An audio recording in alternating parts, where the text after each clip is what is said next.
السلام عليكم ورحمة الله وبركاته. بسم الله الرحمن الرحيم.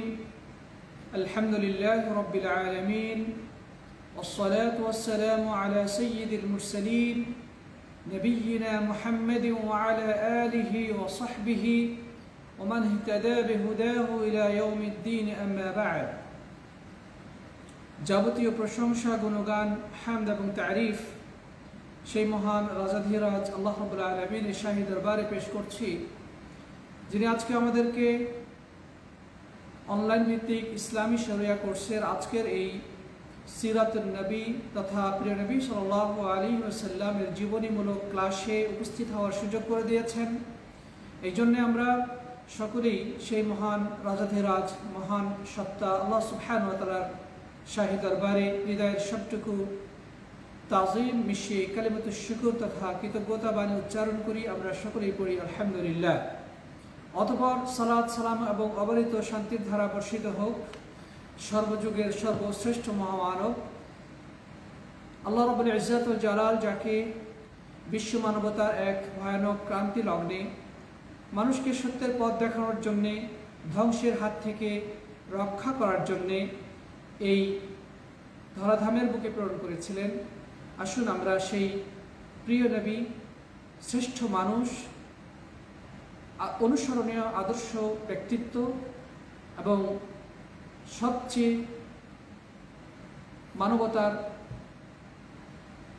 সত্যের পথপ্রদর্শক, সবচেয়ে বেশি যিনি মানুষকে ভালোবেসেছেন, মানুষের কল্যাণ কামনা করেছেন, আসুন আমরা মানবতার সেই শ্রেষ্ঠ বন্ধু খাতামুন নবী নবী মুহাম্মদ রাসূলুল্লাহ সাল্লাল্লাহু আলাইহি ওয়াসাল্লামের প্রতি হৃদয়ের সবটুকু ভালোবাসা উজাড় করে সালাত ও সালাম পেশ করি। আমরা পড়ি সকলেই সাল্লাল্লাহু আলাইহি ওয়াসাল্লাম।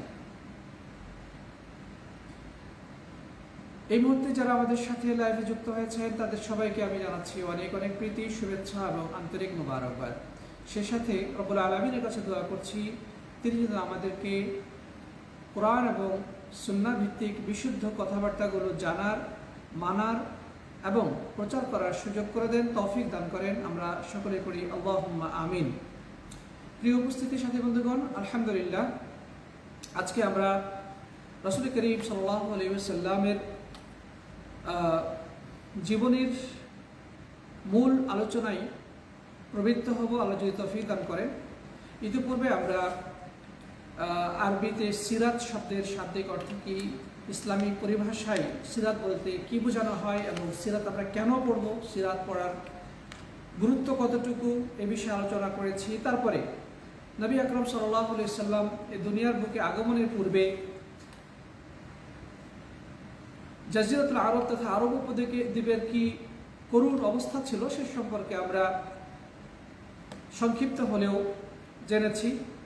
প্রিয় সাথী বন্ধুগণ, সত্যিকার অর্থে নবী আকরাম সাল্লাল্লাহু আলাইহি ওয়াসাল্লাম যখন পৃথিবীর বুকে আগমন করেন তখনকার অবস্থা ছিল খুবই শোচনীয়। মানুষের আত্মসম্মান, মর্যাদাবোধ বলতে কিছু ছিল না। নারীদেরকে নানাভাবে জুলুম নির্যাতন করা হতো, তাদেরকে অধিকার থেকে বঞ্চিত করা হতো, দাস দাসী বাজারে ক্রয় বিক্রয় করা হতো। তারপরে মানুষের মধ্যে মানবতাবোধ ছিল খুবই সামান্য বিষয়ে তারা ভয়াবহ যুদ্ধে জড়িয়ে পড়ত, দাঙ্গা হাঙ্গামা, রক্তপাত ইত্যাদি লেগেই থাকতো। বিশেষ করে আরবের অবস্থা ছিল খুবই শোচনীয়। তো যাই হোক, এমন একটি ভয়ানক এবং মানবতার ক্রান্তি লগ্নে আল্লাহ সুবহানাহু ওয়া তাআলা এই মানব জাতিকে সত্যের পথ দেখানোর জন্যে, মানব জাতিকে ধ্বংসের গহ্বর থেকে তুলে আনার জন্যে, অজ্ঞতার অন্ধকারে আলোর বন্যা বইয়ে দেওয়ার জন্যে এই বিশ্ব চরাচরে আল্লাহর পক্ষ থেকে সর্বশ্রেষ্ঠ এবং সর্বশেষ রাসূলকে প্রেরণ করলেন। তো তিনি এসে আল্লাহর পক্ষ থেকে প্রেরিত যে ওয়াহি, সে ওয়াহিকে বিশ্ব মানবতার সামনে প্রচার করলেন, মানুষকে আল্লাহর দিকে দাওয়াত দিলেন, অন্ধকার জগতে তিনি আলো প্রজ্বলিত করলেন। সেই আলোয় অবগাহন করল আরবের সেই বর্বর, অশিক্ষিত, দাঙ্গাবাজ মানুষেরা এবং পরিণতি দৃষ্টিতে তারা সবচেয়ে সভ্য, সুন্দর এবং বিশ্ব মানবতার সামনে এক অনন্য, অনুসরণীয়, অনুকরণীয় ব্যক্তিত্বে পরিণত হলো। একটি অজ্ঞ বর্বর জাতি সম্পূর্ণ পাল্টে গেল, তারা হয়ে গেল মানবতার সামনে এক অনন্য, উজ্জ্বল, অনুসরণীয়, আদর্শবান জাতি। তো যাই হোক, আল্লাহ রাসূল সাল্লাল্লাহু আলাইহি ওয়াসাল্লাম আল্লাহর পক্ষ থেকে প্রেরিত ওহীর মাধ্যমে এই বিশ্ব চরাচরে সেই পরিবর্তনটা এনেছিলেন, বিশেষ করে জাজিরাতুল আরবের মধ্যে সেই পরিবর্তন এনেছিলেন। তো এই মহান ব্যক্তির সম্পর্কে জ্ঞান অর্জন করা, সেই মহান ব্যক্তির সম্পর্কে জানা আমাদের জন্য অত্যন্ত গুরুত্বপূর্ণ। আমরা আজকে ইসলামের সন্ধান পেয়েছি, আমরা ইসলামের ছায়াতলে নিজেদেরকে আমরা আনতে পেরেছি। এর পেছনে অসংখ্য অগণিত মানুষের ত্যাগ তিতিক্ষা রয়েছে। সবার আগে রাসূল আকরাম সাল্লাল্লাহু আলাইহি ওয়াসাল্লামের অপরিসীম ধৈর্য, ত্যাগ, তিতিক্ষা, সাহসিকতা রয়েছে। তিনি আল্লাহর পক্ষ থেকে নির্দেশ প্রাপ্ত হয়ে তার জীবনের সর্বস্ব বিলীন করে দিয়েছেন মানুষকে তাওহীদের দিকে, মানুষকে ইসলামের এই সুমহান আদর্শের দিকে ডাকার জন্যে। আমরা তাদের জন্য দোয়া করব, জাযাহুমুল্লাহু খায়রান, আল্লাহ রাব্বুল আলামিন তাদেরকে উত্তম বিনিময় দান করুন। তো সাথে দেখুন, আমরা সেই মহান আদর্শ, মহামানব নবী আকরাম সাল্লাল্লাহু আলাইহি ওয়াসাল্লামের জন্ম বৃত্তান্ত এবং তার শৈশব কৈশোর থেকে শুরু করে ক্রমান্বয়ে জীবনের অন্যান্য ধাপগুলো সম্পর্কে, অন্যান্য বিষয়গুলোর সম্পর্কে জানার চেষ্টা করব। আল্লাহ যেন আমাদের সবাইকে সেই তৌফিক দান করেন, আমরা যেন আল্লাহর প্রেরিত এই মহান দূত সম্পর্কে, মহান রাসূল সম্পর্কে কিছুটা হলেও জ্ঞান অর্জন করতে পারি। নিশ্চয় আল্লাহ রাব্বুল আলামিন তৌফিক দাতা, আমা তৌফিকি ইল্লা বিল্লাহ। সাথী বন্ধুগণ, আমরা তো শুরু করছি রাসূল করিম সাল্লাল্লাহু আলাইহি ওয়াসাল্লামের জীবনের মূল অংশ তথা তার জন্ম বৃত্তান্ত, তার বংশ পরিচয় ইত্যাদি।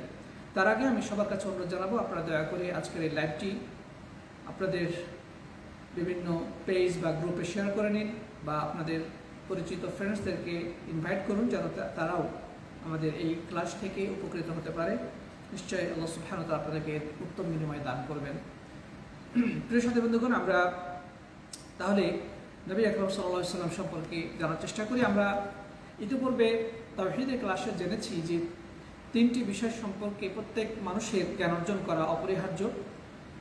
সেটি হচ্ছে যে আল্লাহ সম্পর্কে জ্ঞান অর্জন করতে হবে, তারপরে দ্বীন ইসলাম সম্পর্কে জ্ঞান অর্জন করতে হবে, এবং রাসূল করিম সাল্লাল্লাহু আলাইহি ওয়াসাল্লামের সম্পর্কে, রাসূল করিম সাল্লাল্লাহু আলাইহি ওয়াসাল্লাম সম্পর্কে জ্ঞান অর্জন করতে হবে।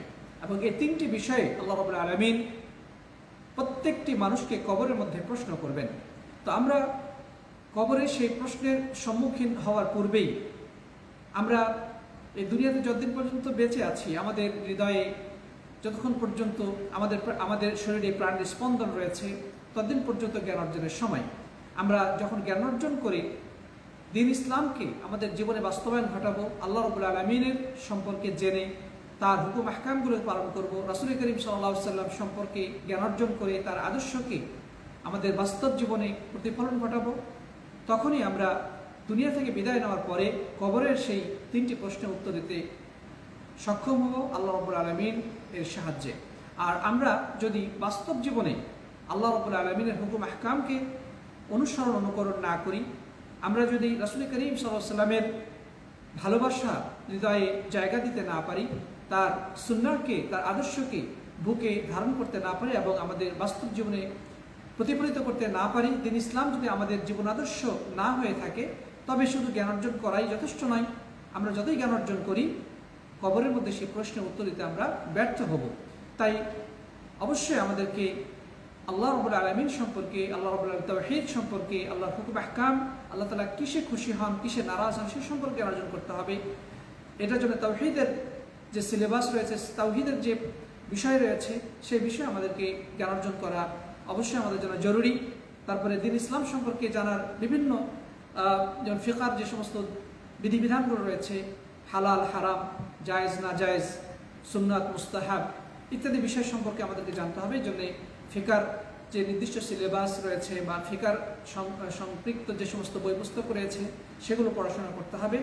আর রাসূল করিম সাল্লাল্লাহু আলাইহি ওয়াসাল্লাম সম্পর্কে জানার জন্য আমাদেরকে পড়তে হবে তার জীবনী সম্পর্কে এবং তার মুখনিসৃত বা তার অনুমোদিত যে সমস্ত হাদিস রয়েছে সেগুলো সম্পর্কে। তো রাসূল করিম সাল্লাল্লাহু আলাইহি ওয়াসাল্লামের রাসূল করিম সাল্লাল্লাহু আলাইহি ওয়াসাল্লাম সম্পর্কে জানার জন্যে তার সিরাত সম্পর্কে জ্ঞানার্জন করার কোনো বিকল্প নেই। আর আমরা ইতিপূর্বে করার প্রয়োজনীয়তা, গুরুত্ব ইত্যাদি সম্পর্কে আলোকপাত করেছি। আশা করি আপনারা সে সম্পর্কে অবগত হয়েছেন। নবী আকরাম সাল্লাল্লাহু আলাইহি ওয়াসাল্লাম তিনি আল্লাহর পক্ষ থেকে প্রেরিত দূত। আমরা সবাই সেটা বিশ্বাস করি, স্বীকার করি।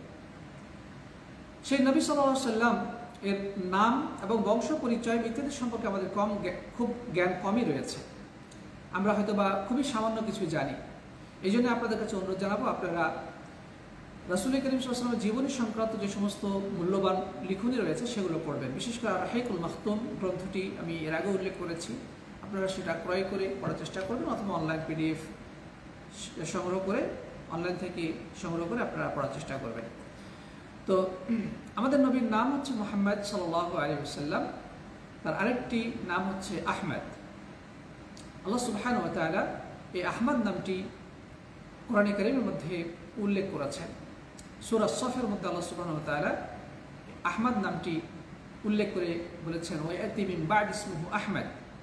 ঈসা আলাইহিস সালাম বলছেন তার অনুসারীদেরকে বা তার যে হাওয়ারি বৃন্দ তাদেরকে লক্ষ্য করে তিনি বলেছেন যে আমার পরে আরেকজন নবীর আগমন ঘটবে, তার নাম হচ্ছে আহমদ। আমাদের নবীর নাম মুহাম্মদ, আবার আহমদ। তার পিতার নাম হচ্ছে আব্দুল্লাহ, তার মার নাম হচ্ছে আমিনা। মুহাম্মদ শব্দের শাব্দিক অর্থ হচ্ছে প্রশংসিত, আর আহমদ শব্দের শাব্দিক অর্থ হচ্ছে অধিক প্রশংসাকারী। আর আব্দুল্লাহ অর্থ হচ্ছে আল্লাহর বান্দা, আমিনা মানে হচ্ছে বিশ্বস্ত। তার দাদার নাম হলো আব্দুল মুত্তালিব, আর আব্দুল মুত্তালিব হচ্ছে হাশিমের পুত্র। প্রিয় সাথী বন্ধুগণ, এভাবে আমরা রাসূল করিম সাল্লাল্লাহু আলাইহি ওয়াসাল্লামের বংশ পরম্পরা সম্পর্কে কিছুটা জানতে পেরেছি, কিন্তু এর যে বংশীয় যে ধারাবাহিকতা সেটা এখন আমরা জানার চেষ্টা করব। যদিও আমাদের সিলেবাসে তা উল্লেখ নাই, এই জন্য আমি সবাই কাছে অনুরোধ জানাবো আপনারা এই বংশ পরম্পরা সম্পর্কে জানবেন এবং এই সম্পর্কে আপনারা আরও বেশি পড়াশোনা করবেন। তাহলেই রাসূল করিম সাল্লাল্লাহু আলাইহি ওয়াসাল্লামের যে বংশের ধারাবাহিকতা সে সম্পর্কে কিছুটা হলো জানতে পারবেন। যাই হোক, আমরা নবী আকরাম সাল্লাল্লাহু আলাইহি ওয়াসাল্লামের যে বংশ পরম্পরা সে সম্পর্কে কিছু নাম উল্লেখ করব, যে নবী সাল্লাল্লাহু আলাইহি ওয়াসাল্লাম তিনি কার সন্তান, এভাবে এই বংশ পরম্পরা কতদূর গিয়ে পৌঁছে। মূলত আমরা এর আগে আলোচনা করেছিলাম যে ইব্রাহিম আলাইহিস সালামের সন্তান ইসমাইল আলাইহিস সালাম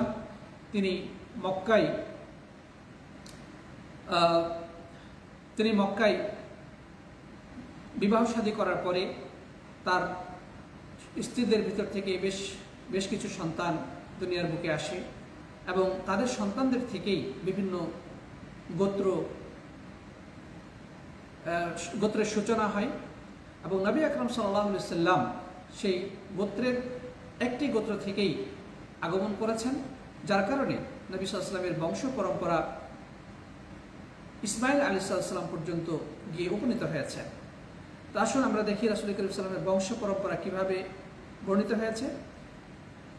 মুহাম্মদ ইবনে আব্দুল্লাহ ইবনে আব্দুল মুত্তালিব বিন হাশিম বিন আব্দ মানাফ বিন কুসাই বিন কিলাব বিন মুররা বিন কাব বিন লুয়াই বিন গালিব বিন ফিহর বিন মালিক ইবনে নাদর বিন খুজাই বিন কিনানা বিন খুজাইবা বিন মুদ্রিকা বিন ইলিয়াস বিন মুদার বিন নিজার বিন মাআদ ইবনে আদনান। এরপরে যে নামগুলো রয়েছে এর নামের মধ্যে ঐতিহাসিকদের মাঝে কিছু দ্বিমত রয়েছে। এরপরেই আদিপুরুষ ইসমাইল আলাইহিস সালাম পর্যন্ত গিয়ে উপনীত হয়েছে। সাথী বন্ধুগণ, তাহলে আমরা নবী আকরাম সাল্লাল্লাহু আলাইহি সাল্লামের এই যে বংশের ধারাবাহিকতা সম্পর্কে জানলাম। এটি মূলত আরবদের মাঝে বংশ পরম্পরা রক্ষা করা বা মুখস্থ রাখার একটা বিষয় রয়েছে। তারা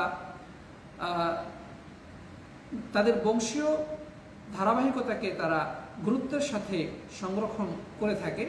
মানে তাদের পূর্বপুরুষ মানে কতদূর পর্যন্ত গিয়ে উপনীত হয় এই বিষয়ে তারা যথেষ্ট গুরুত্ব দিয়ে থাকে। যদিও আমাদের বাঙালি সমাজে বা আমাদের ভারতীয় উপমহাদেশে এই বংশীয় ধারাবাহিকতা সম্পর্কে জ্ঞান আমরা খুব কমই রাখি, কারণ আমরা খুব বেশি হলে আমাদের দাদা বা পরদাদা বা তার হয়তো বা দেখ পুরুষ উপরে গিয়ে যেতে পারবো, এরপরে দেখা যাবে যে আমাদের আর বংশীয় যে ধারাবাহিকতার যে বিষয়টি সেটা কিন্তু আমরা আর খুঁজে পাচ্ছি না, সেক্ষেত্রে একটা বিচ্ছিন্নতা চলে আসছে। তো যাই হোক প্রিয় সাথী বন্ধুগণ, কিন্তু আরবদের মাঝে এই বংশীয় ধারাবাহিকতার বিষয়টি গুরুত্বের সাথে সংরক্ষণ করা হয়ে থাকে। তো আমরা রাসূল করিম সাল্লাল্লাহু আলাইহি সাল্লামের বংশ পরম্পরা সম্পর্কে এখন আমরা জানলাম। তো যাই হোক, নবী আকরাম সাল্লাল্লাহু আলাইহি সাল্লাম যে বংশে জন্মগ্রহণ করেছিলেন তা হচ্ছে কুরাইশ বংশ।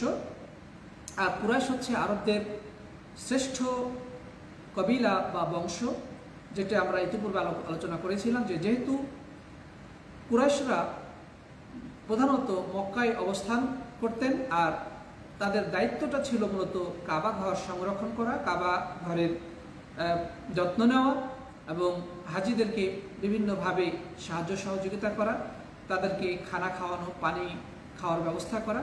এই কারণে সমগ্র আরব বিশ্বে এই কুরাইশদের আলাদা একটা সম্মানের চোখে দেখা হতো, কুরাইশদেরকে আলাদাভাবে মর্যাদা দেওয়া হতো এবং শ্রেষ্ঠত্বের বিচারে তাদেরকে শ্রেষ্ঠ বংশ হিসেবে গণনা করা হতো। রাসূল আকরাম সাল্লাল্লাহু আলাইহি সাল্লাম সেই শ্রেষ্ঠ বংশেই জন্মগ্রহণ। উপস্থিতি, নবী আকরাম সাল্লাল্লাহু আলাইহি সাল্লাম এর পিতা আব্দুল্লাহ। তাহলে আমরা এখান থেকে একটা জিনিস দেখতে পাচ্ছি যে তার পিতার নাম আব্দুল্লাহ, আল্লাহর বান্দা। যদিও আল্লাহ নবী সাল্লাল্লাহু আলাইহি সাল্লামের নবুয়ত প্রাপ্তির আগের পুরো সময়টাকেই জাহিলি যুগ বলা হয়ে থাকে, অজ্ঞতার যুগ বলা হয়ে থাকে। মানুষ তখন মূর্তি পূজায় লিপ্ত থাকত, কিন্তু তখনও আরবে অনেক মানুষ ছিল যারা আল্লাহ রাব্বুল আলামিনকে তারা বিশ্বাস করত এবং আল্লাহ সুবহানাহু ওয়া তাআলার ইবাদত বন্দেগী করত। কিন্তু দুর্ভাগ্য হলো সত্য যে অধিকাংশই আল্লাহর ইবাদতের পাশাপাশি তারা মূর্তি পূজায় লিপ্ত হয়েছিল বা তারা শিরকে লিপ্ত হয়েছিল। তো আমি যেটা বলতে চাচ্ছি যে এখানে জাহিলি যুগের একটি নাম হচ্ছে আব্দুল্লাহ, অর্থাৎ আল্লাহর বান্দা। এখান থেকে প্রমাণিত হয় যে তারা আল্লাহকে বিশ্বাস করত। কাবা ঘরের তওয়াফ হতো, মানুষ দূরদূরান্ত থেকে হজ করতে আসতো।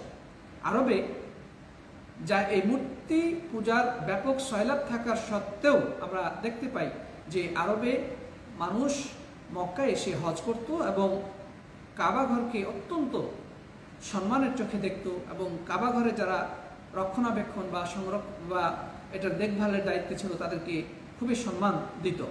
তাহলে এখান থেকে বোঝা যাচ্ছে যে তাদের মাঝে আল্লাহ সুবহানাহু ওয়া তাআলার প্রতি বিশ্বাস প্রচলিত ছিল। তার মানে তারা আল্লাহকে বিশ্বাস করত, ইবাদত বন্দেগীও করত, কিন্তু সেটা শিরিক মিশ্রিত। তাই তাদের সেই ইবাদত কোনো কাজে লাগেনি, আল্লাহর কাছে গৃহীত হয় নাই, যেহেতু তারা ইবাদতের পাশাপাশি শিরিকও করত। হ্যাঁ, কিন্তু তাদের মাঝে কিছু মানুষ ছিল যারা নিরঙ্কুশভাবে তাওহীদের উপর প্রতিষ্ঠিত ছিল। আল্লাহ সুবহানাহু ওয়া তাআলা যাদেরকে শিরিক থেকে হেফাজত করেছিলেন, কিন্তু তাদের সংখ্যা ছিল খুবই নগণ্য।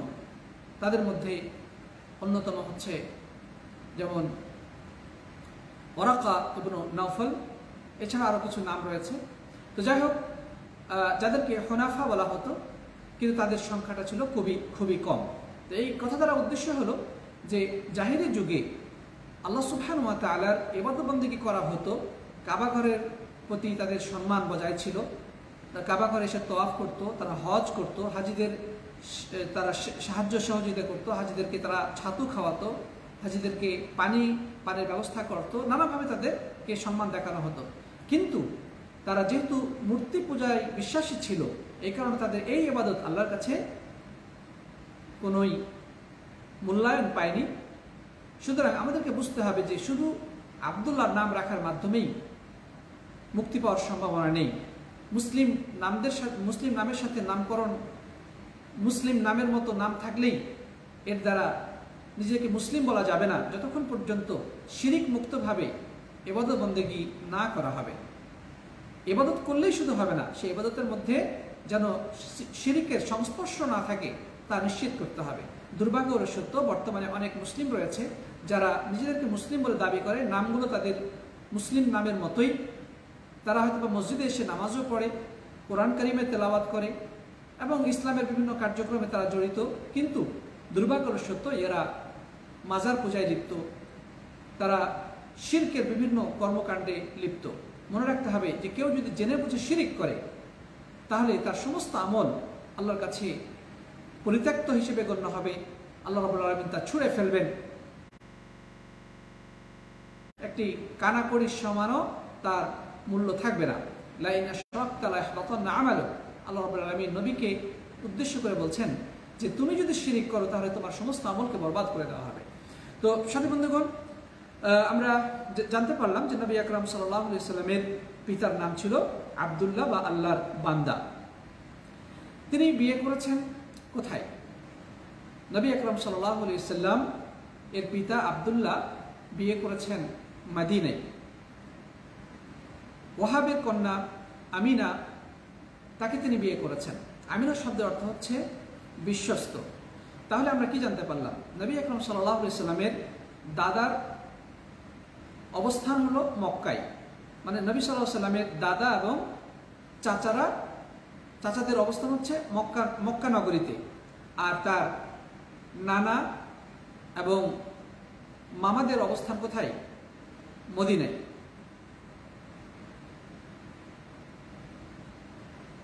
ভিডিও ক্লিয়ার লাগছে না, কোনো সমস্যা কিনা আমি ঠিক বুঝতে পারছি না। ক্লিয়ার না কেন?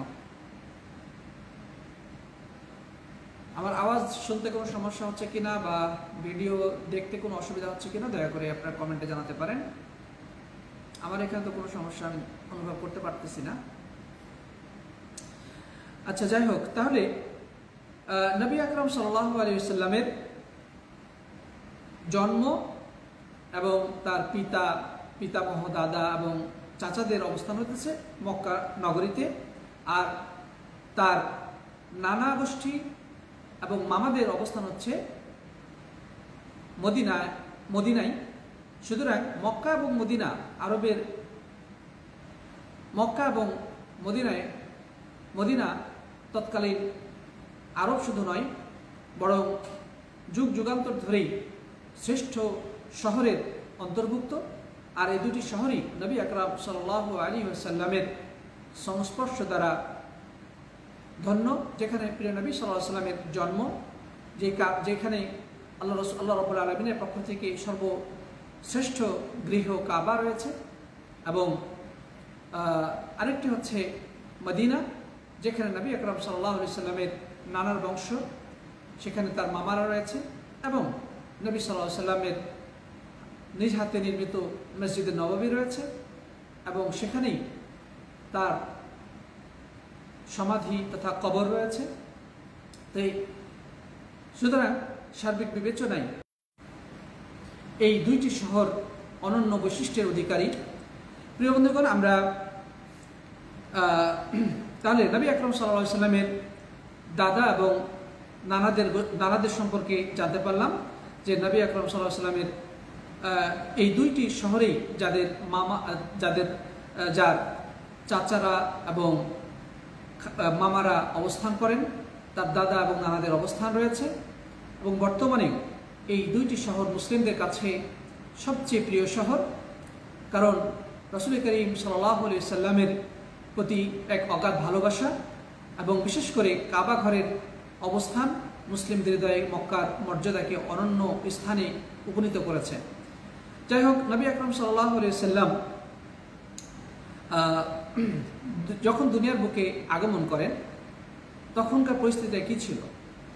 নবী আকরাম সাল্লাল্লাহু আলাইহি ওয়াসাল্লাম দুনিয়ার বুকে আসার 50 বা 55 দিন পূর্বে, নবী আকরাম সাল্লাল্লাহু আলাইহি ওয়াসাল্লাম এই পৃথিবীর বুকে আসার 50 বা 55 দিন পূর্বে এক অভাবনীয় দুর্ঘটনা বলবো বা একটা ষড়যন্ত্রমূলক কার্যক্রম সংগঠিত হয়েছিল এই মক্কা নগরীতে। সেটা হচ্ছে যে বাদশাহ নাজাশির একজন প্রতিনিধি ছিল ইয়েমেনের গভর্নর আব্রাহা। সেই আব্রাহা কাবা ঘরকে ধ্বংস করার জন্যে বিশাল হস্তি বাহিনী নিয়ে আগমন করেছিল এবং কাবা ঘরকে ধ্বংস করার অভিপ্রায়ে চেষ্টা চালিয়েছিল, কিন্তু রব্বুল আলামিন তার ষড়যন্ত্রকে নস্যাৎ করে দিয়েছিলেন এবং কাবা ঘরকে রক্ষা করেছিলেন। এ কারণে ওই বছরটাকে বলা হয় আমুল ফিল বা হস্তি বছর। আরবে সাধারণত হাতিদের অবস্থানে বা হাতিরা আরব দেশে সাধারণত পাওয়া যায় না। এদেশে উট রয়েছে, দুম্বা রয়েছে, ঘোড়া রয়েছে, কিন্তু আরব দেশে সাধারণত হাতি দেখা যায় না। বিশেষ করে এই মরু অঞ্চলে হাতিদের তেমন অবস্থান নেই বললেই চলে। তো এই জন্য আরবদেরকে ভীত সন্ত্রস্ত করার জন্যে সেই ইয়েমেন থেকে দীর্ঘ 60,000 হাতির সমন্বয়ে এক বিশাল হস্তি বাহিনী নিয়ে কাবাঘর ধ্বংস করার অভিপ্রায়ে এসেছিল। যদিও আল্লাহ সুবহানাহু ওয়া তাআলা তাদের সেই ষড়যন্ত্রকে ছোট্ট পাখির মাধ্যমে, যেই পাখিগুলো তাদের মুখে এবং 2 পায়ে মোট 3টি করে কঙ্কর নিয়ে আল্লাহর পক্ষ থেকে উড়ে এসে তাদের উপরে নিক্ষেপ করার ফলে তারা একেবারে লণ্ডভণ্ড হয়ে যায়, তাদের সকল ষড়যন্ত্র নস্যাৎ হয়ে যায়। আব্রাহা শেষ পর্যন্ত কোনো মতে জানে বেঁচে গিয়েছিল, সেই মক্কা নগরী থেকে পালিয়ে ইয়ামান পর্যন্ত গিয়ে পৌঁছেছিল, কিন্তু তার শরীরে কোনো গোস্ত ছিল না, একেবারে সে খুব ভয়ানক অবস্থায় উপনীত হয়েছিল। এভাবে করে আল্লাহ সুবহানাহু ওয়া তাআলা এই পাখির মাধ্যমে, ছোট ছোট পাখির মাধ্যমে কাবা ঘরকে রক্ষা করেছিলেন। আর এই ঐতিহাসিক ঘটনাকে আল্লাহ সুবহানাহু ওয়া তাআলা মানব জাতির শিক্ষার জন্য কোরআনের আয়াতের মধ্যে উল্লেখ করে দিয়েছেন। সেটি হচ্ছে সূরাতুল ফিল বা হাতির সূরা।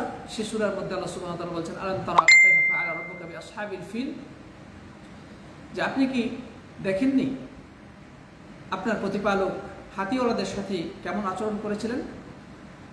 আলাম ইয়াজআল কাইদাহুম ফি তাদলিল, তাদের ষড়যন্ত্রকে তিনি নস্যাৎ করে দেননি। আল্লাহ সুবহানাহু ওয়া তাআলা বলছেন, আলাম তারা কাইফা ফাআলা রাব্বুকা বিআসহাবিল ফিল আলাম ইয়াজআল কাইদাহুম ফি তাদলিল ওয়া আরসালা আলাইহিম তায়রান আবাবিল। আল্লাহ সুবহানাহু ওয়া তাআলা তাদের কাছে প্রেরণ করেছিলেন ঝাঁকে ঝাঁকে পাখি, তারমিহিম, যে পাখিগুলো তাদের কাছে নিক্ষেপ করছিল বিহিজারাতিন মিন সিজ্জিল, মানে আগুনে পোড়া, বা তারমিহিম বিহিজারাতিন মিন সিজ্জিল, যে শক্ত পাথর তাদের কাছে নিক্ষেপ করেছিলেন। ফাজআলাহুম কাআসফিন মাকুল, যার ফলে এই পাথরগুলোর কারণে, পাথরগুলো যাদের পতিত হতো তাদেরকে সেই ভক্ষিত তৃণ সদৃশ করে ফেলেছিল। উট বা গরুতে তৃণলতা, ঘাস ইত্যাদি খেয়ে তার মুখের ভিতরে যেভাবে একেবারে চর্বিত চর্বণ বা মুখের ভিতরে যে একেবারে ঘাসটার যে অবস্থা হয়, আল্লাহ সুবহানাহু ওয়া তাআলা ওই পাখিদের প্রস্তর নিক্ষেপের মাধ্যমে তাদেরকে তেমনই ভক্ষিত তৃণ সাদৃশ করে দিয়েছিলেন। আল্লাহ সুবহানাহু ওয়া তাআলা সংক্ষেপে সূরা ফিলের মধ্যে এই ঘটনা উল্লেখ করে দিয়েছেন। তো এই ঘটনাটা যে বছর সংঘটিত হয়, যেই বছর সংঘটিত হয়েছিল তার যেই দিন সংঘটিত তার মোটামুটি 50 বা 55 দিন পূর্বে নবী আকরাম সাল্লাল্লাহু আলাইহি ওয়াসাল্লাম এই দুনিয়ার বুকে আগমন করেন। আর যদি আমরা এটার ইংলিশ সাল অনুযায়ী হিসাব করি, ঐতিহাসিকরা বলেছেন যে সেটি হচ্ছে যে 20 অথবা 22 এপ্রিল 570 খ্রিস্টাব্দ, 20 বা 22 এপ্রিল 570 অথবা মতান্তরে 571 খ্রিস্টাব্দে তিনি এই দুনিয়ার বুকে আগমন করেন। সে সময়টা কখন ছিল? সেটা হচ্ছে দিনটা ছিল সোমবার, আর আরবি হিসেবে রবিউল আউয়াল মাসের 8 তারিখ, মতান্তরে 12 তারিখ। নবী আকরাম সাল্লাল্লাহু আলাইহি সাল্লাম যখন দুনিয়ার বুকে আগমন করেন সে দিনটা ছিল সোমবার, আর আরবি হিজরি সাল অনুযায়ী তা ছিল রবিউল আউয়াল মাসের 8 তারিখ অথবা 12 তারিখ, অর্থাৎ 8 রবিউল আউয়াল অথবা 12 রবিউল আউয়াল। এই ব্যাপারে ঐতিহাসিকদের মাঝে দ্বিমত রয়েছে। তবে ইবনে আব্দুল বার রাহিমাহুল্লাহ তিনি গবেষণা করে যেটা বলেছেন তা হচ্ছে যে 8 তারিখের যেই তথ্যটি পাওয়া যায় এটি অধিক নির্ভরযোগ্য এবং এটা বিদায় নেহায় গ্রন্থের 260 পৃষ্ঠা 2য় খণ্ডে উল্লেখিত হয়েছে।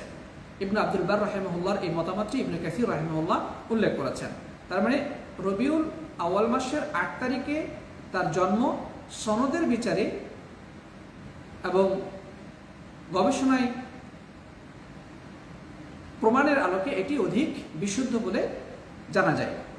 ইবনে কাসির রাহিমাহুল্লাহ বলেন যে রবিউল আউয়াল জন্মগ্রহণের যে বিষয়টি এটি অধিকাংশ মানুষের কাছে সুপরিচিত, এটিও বিদায় নেহায় গ্রন্থে উল্লেখ করা হয়েছে। তো যাই হোক, অধিকাংশ মানুষের কাছে এটাই অধিক সুপরিচিত যে রাসূল আকরাম সাল্লাল্লাহু আলাইহি সাল্লাম 12 রবিউল আউয়াল সোমবারের দিন জন্মগ্রহণ করেছেন। কিন্তু বিশুদ্ধতার দৃষ্টিতে ইবনে আব্দুল বার রাহিমাহুল্লাহ মত অনুযায়ী সেটি মূলত 8 রবিউল আউয়াল সোমবারের দিন এবং এটি অধিক বিশুদ্ধ। এই দুই মতই ইবনে কাসির রাহিমাহুল্লাহ তার আল বিদায়া ও নিহায়া গ্রন্থে উল্লেখ করেছেন। নবী আকরাম সাল্লাল্লাহু আলাইহি সাল্লাম যখন দুনিয়ার বুকে আগমন করেন, সিরাতের পিডিএফ এর 9 তারিখ লেখা, না 9 না 8 অথবা 12 হবে, এটা হয়তো মিস্টেক হতে পারে। 8 অথবা 12 এই দুইটি মতেই পাওয়া যায়। অধিক বিশুদ্ধ হচ্ছে 8, তবে অধিক প্রসিদ্ধ হচ্ছে 12, আল্লাহু আ'লাম। তো যাই হোক, তার জন্ম 8 হোক অথবা 12 হোক, সেটা আমাদের ঈমান আকীদার সাথে খুব বেশি সম্পৃক্ত নয়, কারণ জন্ম তারিখকে কেন্দ্র করে আমাদের জন্য আসলে কিছুই করণীয় নেই।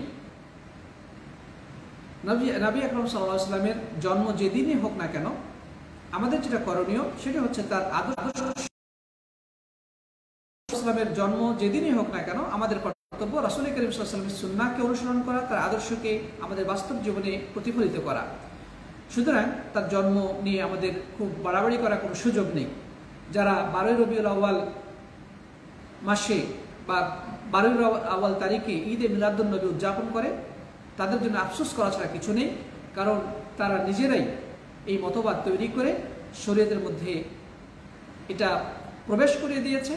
এবং আজকে বর্তমান যুগে অনেক মুসলিম 12 রবিউল আউয়াল তারিখে ঘটা করে ঈদে মিলাদুন নবী উদযাপন করে থাকে এবং এই দিনটিকে তারা রাসূল করিম সাল্লাল্লাহু আলাইহি ওয়াসাল্লামের জন্মদিবস হিসেবে উদযাপন করে। অনেকে এই উদ্দেশ্যে কেকও কাটে। আমি দেখেছি যে তারা এই দিনকে কেন্দ্র করে 12 Rabiul happy birthday to you, এভাবে মানে বার্থডে পালন করার মতো করে নবী করিম সাল্লাল্লাহু আলাইহি ওয়াসাল্লামের জন্মদিবস উদযাপন করে।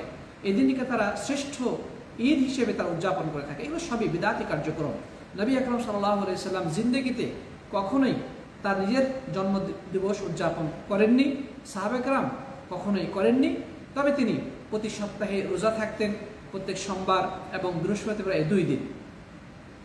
কেউ যদি রোজা রাখতে চায় প্রত্যেক সোমবার এবং বৃহস্পতিবারে, সেটা রাসূলের সুন্নাহ অনুসরণ করে রাখতে পারে। কিন্তু যারা ঘটা করে বছরে একদিন পালন করে, এর কোনো ভিত্তি নেই। বছরে একদিন ঈদে মিলাদুন নবী করে, এটার কোনো ভিত্তি নেই। আপনি যদি রোজা রাখতে চান তাহলে রোজা রাখবেন সোমবারের দিন এবং বৃহস্পতিবারের দিন। এক হাদিসে বর্ণিত হয়েছে, নবী আকরাম সাল্লাল্লাহু আলাইহি ওয়াসাল্লাম বললেন যে সোমবারের দিন আমি জন্মগ্রহণ করেছি। আবার অন্য বর্ণনা আছে যে সোমবারের দিন আমি নবুয়ত প্রাপ্ত হয়েছি। তার মানে নবী আকরাম সাল্লাল্লাহু আলাইহি ওয়াসাল্লামের সেই রোজা রাখা মানে রোজা রাখার অন্যতম কারণ হচ্ছে যে সেদিন তিনি নবুয়ত প্রাপ্ত হয়েছেন অথবা তিনি জন্মগ্রহণ করেছেন, এবং বৃহস্পতির পরের দিন আল্লাহর কাছে মানুষের আমলনামাগুলো উত্তোলন করা হয়ে থাকে, এই কারণে তিনি রোজা রাখতেন। তো এখন কেউ যদি রোজা রাখতে চায় তাহলে তার করণীয় হচ্ছে প্রত্যেক সোমবারে এবং বৃহস্পতিবার রোজা রাখা। এর উদ্দেশ্য হবে রাসূল করিম সাল্লাল্লাহু আলাইহি ওয়াসাল্লামের সুন্নাহ অনুসরণ করা।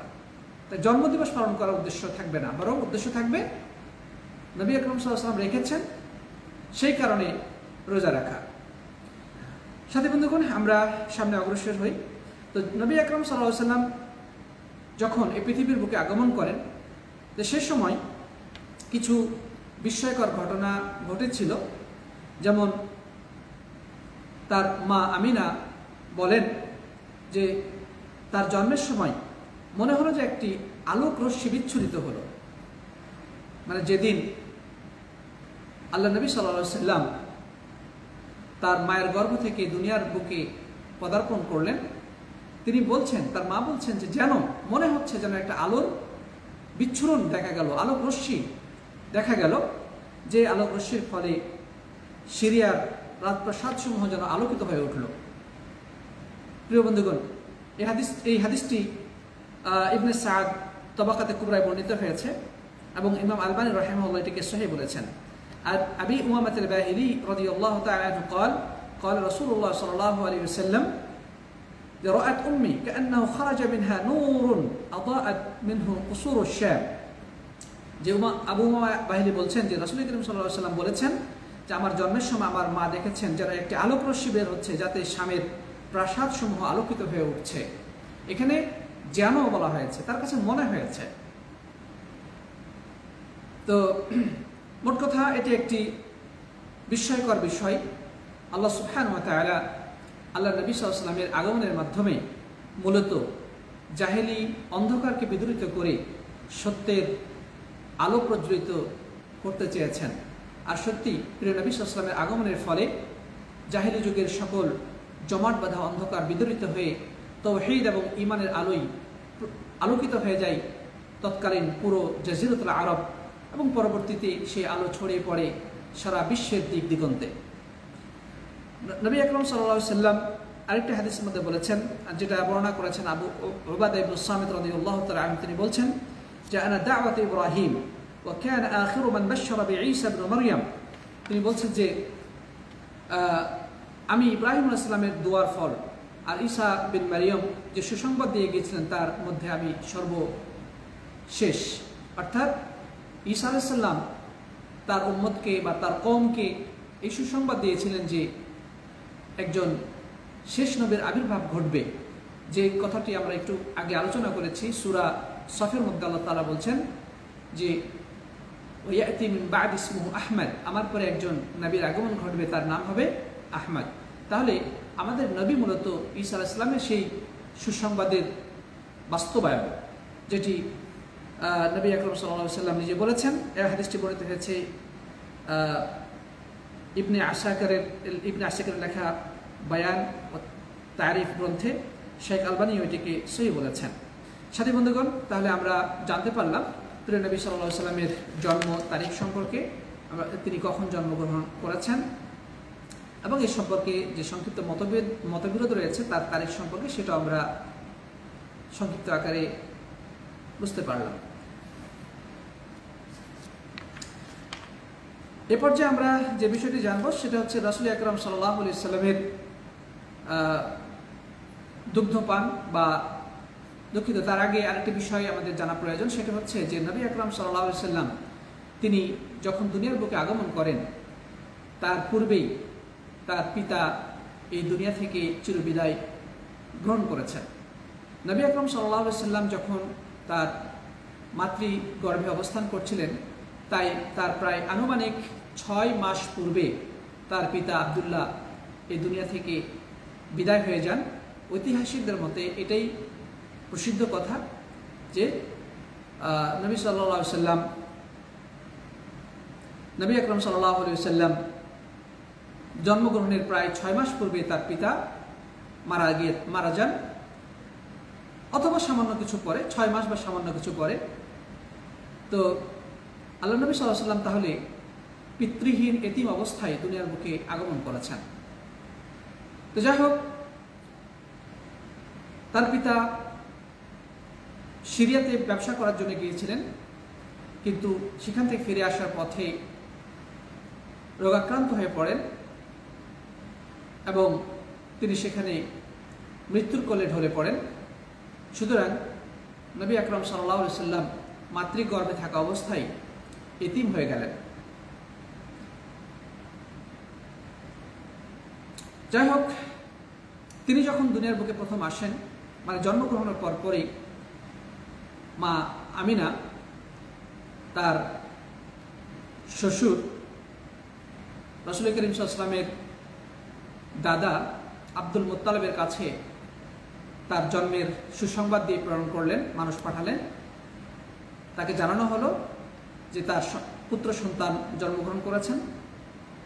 তো আব্দুল মুত্তালিব নবী সাল্লাল্লাহু আলাইহি ওয়াসাল্লামের দাদা, তার এই সুসংবাদ পাওয়ার পরেই তিনি অত্যন্ত আনন্দিত হলেন এবং কাবা ঘরে প্রবেশ করলেন,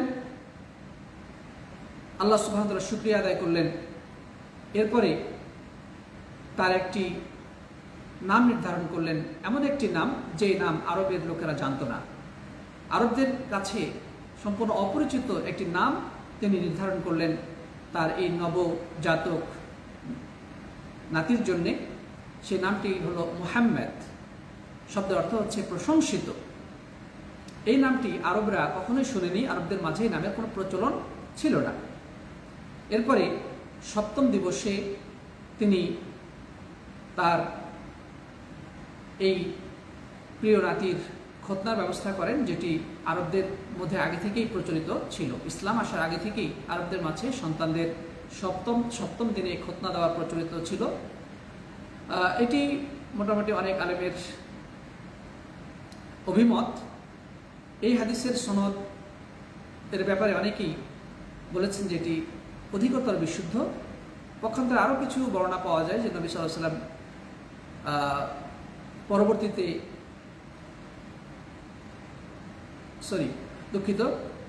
যেটা অনেকে বলে থাকে যে নবী আকরাম সাল্লাল্লাহু আলাইহি ওয়াসাল্লাম খতনা অবস্থায় দুনিয়ার বুকে আগমন করেছে, কিন্তু এগুলো একটাও শুদ্ধ নয়। সনদের বিচারে সেগুলো হয় দুর্বল, না হলে বাতিল।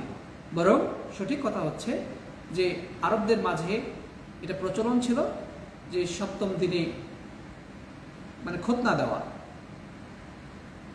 তো সেই হিসেবে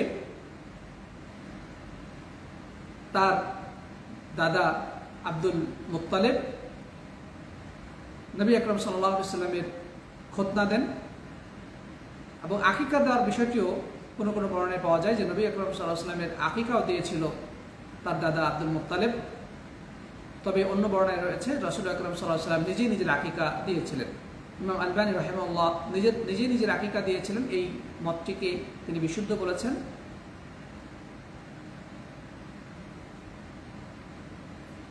রাহিকুল মাখতুমেও 9 তারিখ দেওয়া আছে, এটা হতে পারে, আমি ঠিক কনফার্ম নই। তাহলে এটা 9 তারিখে একটা মত থাকতে পারে, 9 রবিউল আউয়াল বা 8 রবিউল আউয়াল। হ্যাঁ, হতে পারে 8 বা 9 রবিউল আউয়াল, উভয়টি মত রয়েছে।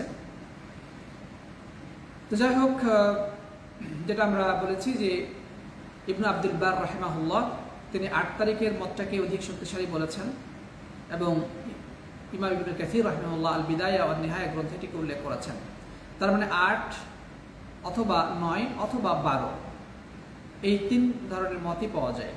তা বোঝা গেল যে নবী সাল্লাল্লাহু আলাইহি ওয়াসাল্লামের জন্ম তারিখের ব্যাপারে 8 তারিখের অভিমত, 9 তারিখের অভিমত এবং 12 তারিখের অভিমত পাওয়া যায়। কিন্তু ইবনে আব্দুল বার রাহিমাহুল্লাহর অভিমত অনুযায়ী 8 তারিখটাই অধিক বিশুদ্ধ। যেমনটি আমরা বলেছিলাম যে তারিখ যাই হোক না কেন, তার জন্ম তারিখ 8 হোক, 9 হোক অথবা 12 তারিখ যাই হোক না কেন, মূলত এটি আমাদের জন্য খুব বেশি গুরুত্বপূর্ণ নয়, কারণ ওই দিন আমাদের যদি কোনো কিছুই করণীয় নেই। আচ্ছা, তারপরে আমরা সামনে চলি। তো নবী আকরাম সাল্লাল্লাহু আলাইহি ওয়াসাল্লামের দুনিয়াতে এতিম হয়ে আগমনের বিষয়টি আমরা জানতে পারলাম। আমরা এই পর্যায়ে জানবো যে নবী আকরাম সাল্লাল্লাহু আলাইহি ওয়াসাল্লাম তিনি কার নিকটে দুধ পান করেছেন কে তাকে দুধ পান করিয়েছেন। তো এখানে আমরা যেটা পাই ইতিহাসের কিতাব থেকে বা সিরাতের বিভিন্ন গ্রন্থ থেকে, যে নবী আকরাম সাল্লাল্লাহু আলাইহি ওয়াসাল্লাম সর্বপ্রথম তার মার দুধ পান করেছেন। আমিনা বিনতে ওয়াহাব তার দুধ পান করেছেন, এবং এক সপ্তাহ পরে আবু লাহাবের দাসী সুয়াইবা তাকে দুধ পান করিয়েছেন। সে আবু লাহাবের যে দাসী, তার এক সন্তান ছিল, তার নাম মাসরুহ। তাহলে সুয়াইবা মাসরুহকে দুধ পান করাতেন। তো এক সপ্তাহ পরে, অর্থাৎ এক সপ্তাহ তার মা আমিনা দুধ পান করিয়েছেন। তারপরে এই আবু লাহাবের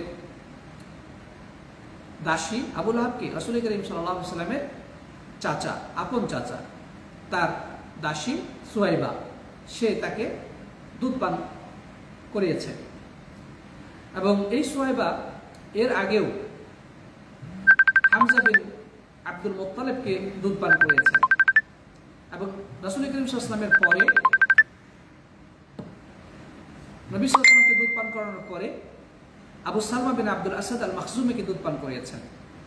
তাহলে আমরা দেখতে পাচ্ছি যে এই সুয়াইবার দুধ পান করেছেন আমাদের নবী সাল্লাল্লাহু আলাইহি ওয়াসাল্লাম, তার চাচা হামজা বিন আব্দুল মুত্তালিব এবং আবু সালমা বিন আব্দুল আসাদ আল মাখজুমি। তাহলে এখান থেকে প্রমাণিত হলো যে নবী সাল্লাল্লাহু আলাইহি ওয়াসাল্লামের যে চাচা হামজা, দুধ পানের ক্ষেত্রে তার দুধ ভাই, অনুরূপভাবে তার আরেক দুধ ভাইয়ের নাম আমরা জানতে পারলাম, আবু সালমা বিন আব্দুল আসাদ।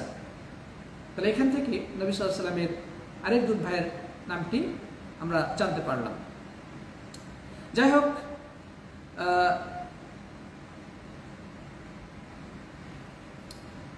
তারপরে তাকে দুধ পান করার জন্যে উপস্থাপন করা হয় বনি সাদ বিন বকর এই গোত্রের কাছে।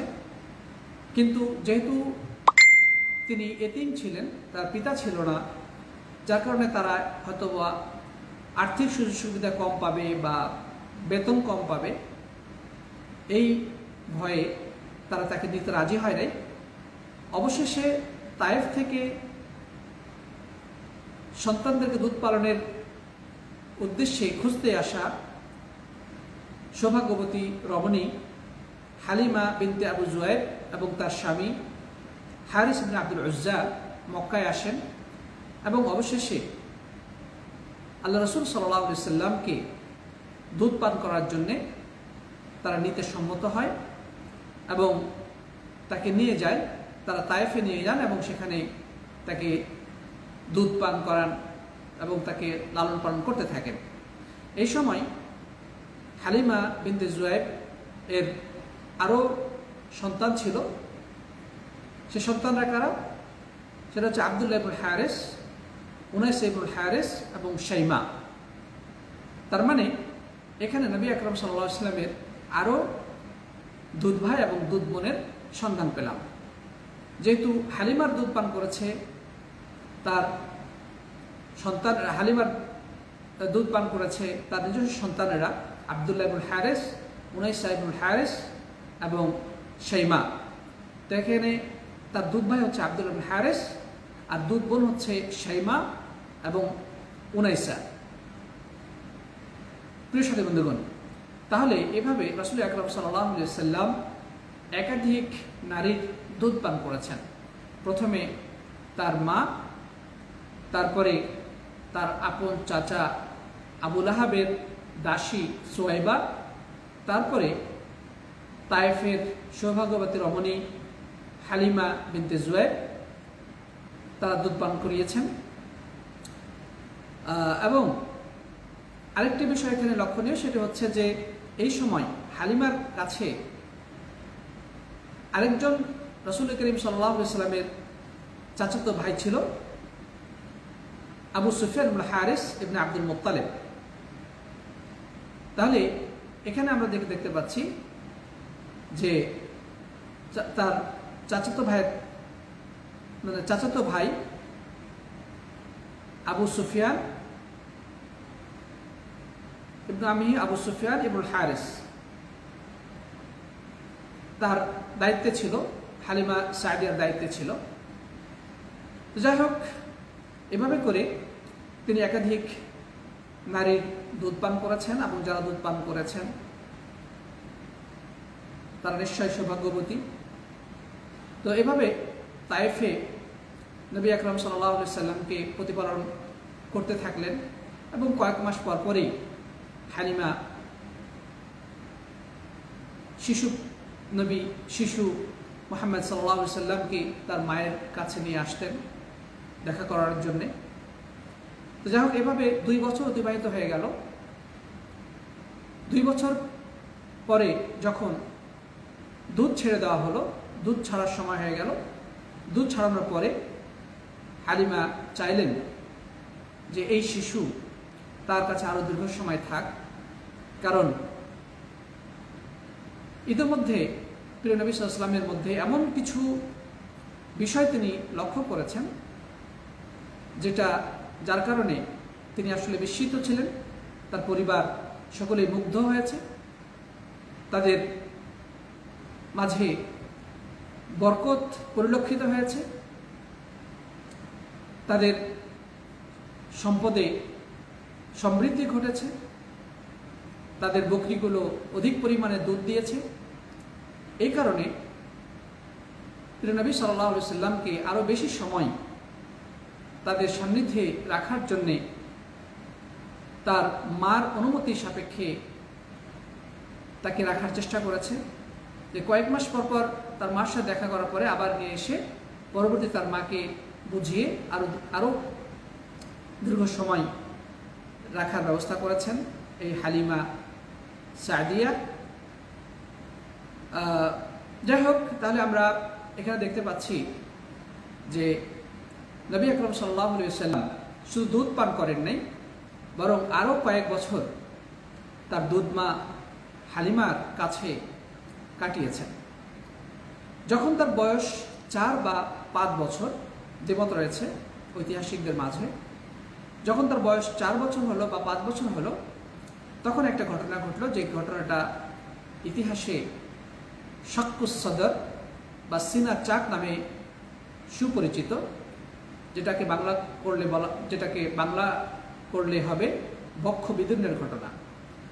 এটি সহিহ মুসলিমে বর্ণিত হয়েছে যে প্রিয় নবী সাল্লাল্লাহু আলাইহি সাল্লাম এর বয়স বা 4 বা 5 বছর যখন হয়, তখন আল্লাহর পক্ষ থেকে একটি অলৌকিক বিষয় সংঘটিত হয়, সেটি হচ্ছে বক্ষ বিদীর্ণের ঘটনা। عن أنس بن مالك أن رسول الله صلى الله عليه وسلم أتاه جبريل وهو يلعب مع الغلبان।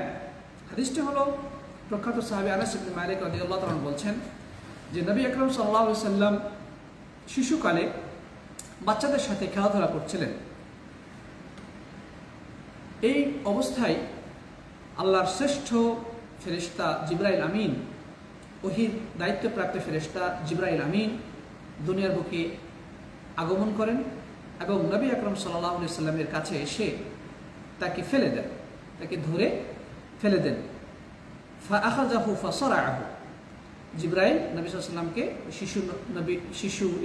শিশু মুহাম্মদ সাল্লাল্লাহু আলাইহি সাল্লামকে মাটিতে ফেলে ফাশাক্কা আন কলবিহি, তার বুক চিরে তার কলব বের করে ফেলেন। ফাস্তাখরাজাল কলবা মিনহু আলাকা, এরপরে তার বক্ষ চিরে সেখান থেকে একটা টুকরা বের করে বললেন, হাদা হাজ্জুশ শাইতানি মিনক, এটা আপনার মধ্যে শয়তানের অংশ। থুম্মা গাসালাহু ফি তাসতিন মিন যাহাবিন বিমাই জামজাম, এরপরে এটা স্বর্ণের পেয়ালায় রাখা জমজম পানি দ্বারা এই বের করা যে হাড় বা কলব সেটাকে তিনি ধুলেন। ধোয়ার পরে আবার তার যথাস্থানে তা প্রতিস্থাপন করে সেখান থেকে চলে গেলেন। ثم غسل في طست من ذهب بماء زمزم ثم لامه ثم أعاده في مكانه, যথাস্থানে রেখে আবার সেটাকে তিনি কি করলেন, সেলাই করে দিলেন।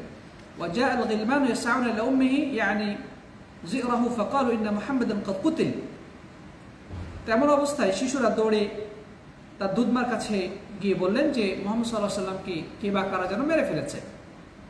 কারণ ছোটরা তারা তো বিষয়টি বুঝতে পারেনি কি ঘটছে বা আসলে বোঝার কথাও না। তো যাই হোক, হালিমার কাছে এসে বললেন যে কেউ বা কারা যেন মুহাম্মদ সাল্লাল্লাহু আলাইহি ওয়াসাল্লামকে মেরে ফেলেছে। যাই হোক, তারা দ্রুত যখন ঘটনাস্থলে উপস্থিত হলেন তখন দেখলেন রাসূল করিম সাল্লাল্লাহু আলাইহি ওয়াসাল্লামের চেহারার রং যেন পরিবর্তন হয়ে গেছে, বিমর্ষ অবস্থায় রয়েছেন। তো যাই হোক, আনাস রাদিয়াল্লাহু তাআলা আনহু বলেন যে ওয়াকাদ কুনতু আরানি আসারা যালিকাল মাখিতা ফি সাদরিহি, আমি নবী সাল্লাল্লাহু আলাইহি ওয়াসাল্লামের বুকে সেই শিলায়ের দাগ যেন দেখতে পেয়েছি। তার মানে এটি একটা ঐতিহাসিক সত্য ঘটনা যা সহিহ মুসলিমের হাদিস দ্বারা প্রমাণিত হয়েছে। সুতরাং এটা অস্বীকার করার বা এতে সন্দেহ করার কোনো সুযোগ নেই। প্রিয় নবী সাল্লাল্লাহু আলাইহি ওয়াসাল্লামের বয়স 4 বা 5 বছর যখন হয় তখন তার জীবনে এই একটি ঘটনা ঘটে। এরপরে আরও কয়েকবার ঘটনা ঘটেছে, 3 বার অথবা 4 বার এই বক্ষ বিদীর্ণের ঘটনা ঘটেছে। সুতরাং চতুর্থবারের বিষয়টি দ্বিমতপূর্ণ, কিন্তু সমস্ত ঐতিহাসিক বৃন্দ এই ব্যাপারে একমত যে 3 বার তার বক্ষ বিদীর্ণের ঘটনা ঘটেছে, এটি শুদ্ধ। তো যাই হোক, আমরা এখান থেকে জানতে পারলাম হালিমা সাদিয়ার কাছে অবস্থানকালে প্রিয় নবী সাল্লাল্লাহু আলাইহি ওয়াসাল্লামের জীবনে ঘটে যাওয়া একটি অলৌকিক বিষয়, সেটি হচ্ছে বক্ষ বিদীর্ণ করে তার কলব বা হার্ট বের করে স্বর্ণের রাখা জমজম পানিতে ধৌত করে তার বুকে আবার স্থাপন করে দেওয়া, এবং এটি করেছেন আল্লাহর পক্ষ থেকে সবচেয়ে সম্মানিত ফেরেশতা, আল্লাহর পক্ষ থেকে প্রেরিত, যিনি আল্লাহ নবীর কাছে ওহী নিয়ে আগমন করেন, জিবরাইল আমিন। তার মাধ্যমে এই সার্জারির কাজটি সম্পন্ন হয়। সুবহানাল্লাহি ওয়া বিহামদিহি। তো যাই হোক, এভাবে নবী আকরাম সাল্লাল্লাহু আলাইহি ওয়াসাল্লামের শৈশবের ঘটনা আমরা জানলাম। আমরা দেখি আর কথা লম্বা করতে পারবো না ইনশাআল্লাহ, পরে আবার অন্য বিষয় দিকে অবশ্যই হবে ইনশাআল্লাহ। এরপরে নবী আকরাম সাল্লাল্লাহু আলাইহি ওয়াসাল্লাম তার মায়ের কাছে ফিরে আসলেন। তারপরে তার মা দুনিয়া থেকে বিদায় নিলে তার দাদা আব্দুল মুত্তালিব তিনি দায়িত্ব গ্রহণ করলেন। তার দাদা দুনিয়া থেকে চলে যাওয়ার পরে সে দায়িত্ব দিলেন তার ছেলে নবী সাল্লাল্লাহু আলাইহি ওয়াসাল্লামের চাচা আবু তালিবের উপরে। এরপরে কি ঘটলো ইনশাআল্লাহ আমরা নেক্সট ক্লাসে জানার চেষ্টা করব। তো আজকে আমরা প্রিয় নবী সাল্লাল্লাহু আলাইহি ওয়াসাল্লামের জন্ম, তার বংশ পরিচয়, জন্ম তারিখ এবং সেই সময়কার হস্তি বাহিনীর সামান্য ঘটনা জেনেছি। তারপরে নবী সাল্লাল্লাহু আলাইহি ওয়াসাল্লামের জন্মের সময় কী ধরনের অলৌকিক ঘটনা ঘটেছিল সেটাও আমরা জেনেছি। তারপরে নবী সাল্লাল্লাহু আলাইহি ওয়াসাল্লামকে কে কখন দুধ পান করেছেন সেটাও আমরা জানতে পেরেছি। এরপরে হালিমা সাদিয়ার কাছে থাকা অবস্থায় নবী সাল্লাল্লাহু আলাইহি ওয়াসাল্লামের জীবনের প্রথম একটি মুজিজা বা বলবো যে একটা বিস্ময়কর ঘটনা, সেটা শাক্কুস সাদর বা বক্ষবিদনের ঘটনা সম্পর্কে আমরা জানতে পারলাম। ইনশাআল্লাহ আগামী ক্লাসে আমরা এর পরবর্তী বিষয়গুলো নিয়ে আলোচনা করব। আল্লাহ তাআলা আমাদের সবাইকে সুস্থ রাখুন, ভালো রাখুন এবং ঈমানের উপর প্রতিষ্ঠিত রাখুন সে প্রত্যাশা ব্যক্ত করে যারা এতক্ষণ সাথে ছিলেন সবাইকে অনেক অনেক ধন্যবাদ জানিয়ে এবং আপনাদের কাছে আমি দোয়া কামনা করে বিদায় নিচ্ছি। জাযাকুমুল্লাহু খায়রান। হাদা সাল্লাল্লাহু আলা নবিয়িনা মুহাম্মদ ওয়া আলা আলিহি ওয়া সাহবিহি আজমাইন। আসসালামু আলাইকুম ওয়া রাহমাতুল্লাহি ওয়া বারাকাতুহু।